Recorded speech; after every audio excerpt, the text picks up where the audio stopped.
ਗੱਲਬਾਤ ਬਾਬੇ ਐਂਡ ਕਰਾਉਣੀ ਆਪਾਂ। ਸਾਲਾ ਪਤਾ ਲੱਗ ਜੇ ਦੁਨੀਆ ਨੂੰ ਕਿ ਆਏ ਆ ਧਰਤੀ ਤੇ राज करना राज। पंजाब के गैंगस्टरों में सबसे चर्चित चेहरा सुक्खा काहलवां का है। काहलवां ने ही सबसे पहले पंजाब में गन कल्चर को ग्लैमराइज किया था। हथियारों के साथ इंटरनेट मीडिया पर अपने तस्वीरें पोस्ट करना उसका शौक था। उस समय लॉरेंस बिश्नोई उसके गैंग का हिस्सा हुआ करता था। सुक्खा के घर वाले USA में सेटल हो गए थे, लेकिन 17 साल की उम्र में पहली हत्या करने वाला सुक्खा आपराधिक केस होने के कारण उनके पास नहीं जा पाया। कहते हैं कि उसने एक बार केवल अपने दांतों से चबाकर एक व्यक्ति की हत्या कर दी थी। वह वर्ष 2000 लेकर 2015 तक पंजाब के साथ साथ आसपास के राज्यों में आतंक का पर्याय बना रहा।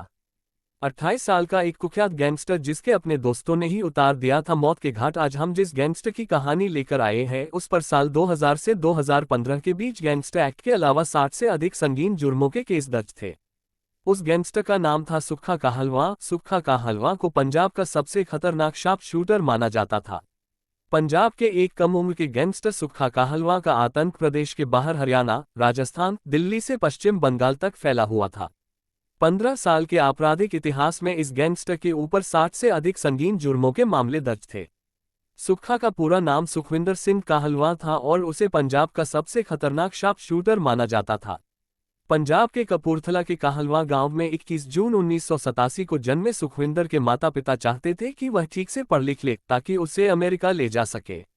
बताया जाता है कि सुखविंदर के पिता काफी दिनों से अमेरिका में रह रहे थे, लेकिन पढ़ाई के दौरान छोटे मोटे झगड़ों से कब वह अपराध की दुनिया में दाखिल हुआ, परिवार को भनक तक नहीं लगी। 17 साल का हुआ तो उसके ऊपर पहला आपराधिक मामला दर्ज हो गया। सुखविंदर के पिता को पता चला तो उनका सपना टूट गया और वह सुखविंदर को भाई सोनू के साथ उसकी मौसी के यहाँ छोड़कर परिवार के साथ विदेश चले गए।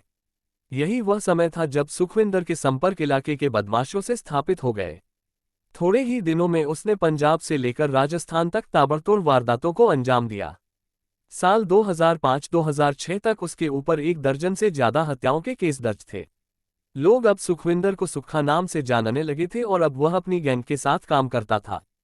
सुक्खा ने साल 2008 में अपनी प्रेमिका से शादी कर ली। शादी के कुछ दिनों बाद ही कई आपराधिक मामलों में घिरे होने के बाद भी वह ऑस्ट्रेलिया चला गया।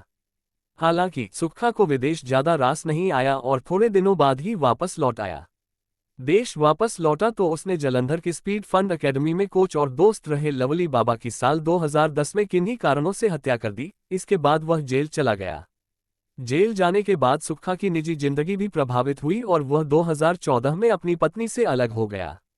लवली बाबा की मौत के बाद उसके दोस्त विक्की गोंडर और प्रेम लाहौरिया ने सुक्खा को मारने का प्रण कर लिया था। ये वही विक्की और प्रेम लाहौरिया थे जो कभी लवली बाबा और सुक्खा के दोस्त थे और हाईवे पर लूट को अंजाम देते थे। ऐसे में जब साल 2015 के जनवरी महीने में सुक्खा को जालंधर कोर्ट में पेशी के लिए ले जाया जा रहा था, तभी विक्की और प्रेम ने सुक्खा की गाड़ी पर भीषण गोलीबारी की, जिसमें सुक्खा की मौत हो गई। पंजाब का कुख्यात गैंगस्टर सुक्खा काहलवां साल 2000 से 2015 तक हत्या, लूटपाट, डकैती, फिरौती, हत्या की साजिश और गैंगवार जैसे कई आपराधिक कृत्यों में शामिल रहा था। सुक्खा पर गैंगस्टर एक्ट के अलावा 60 से अधिक संगीन जुर्मों के केस दर्ज थे। इनमें से कुछ मामले ऐसे भी थे जिनमें किसी ने गवाही ही नहीं दी थी।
अगर आपको हमारी जानकारी अच्छी लगी हो तो वीडियो को लाइक करें और हमारे YouTube चैनल को सब्सक्राइब जरूर करें। धन्यवाद।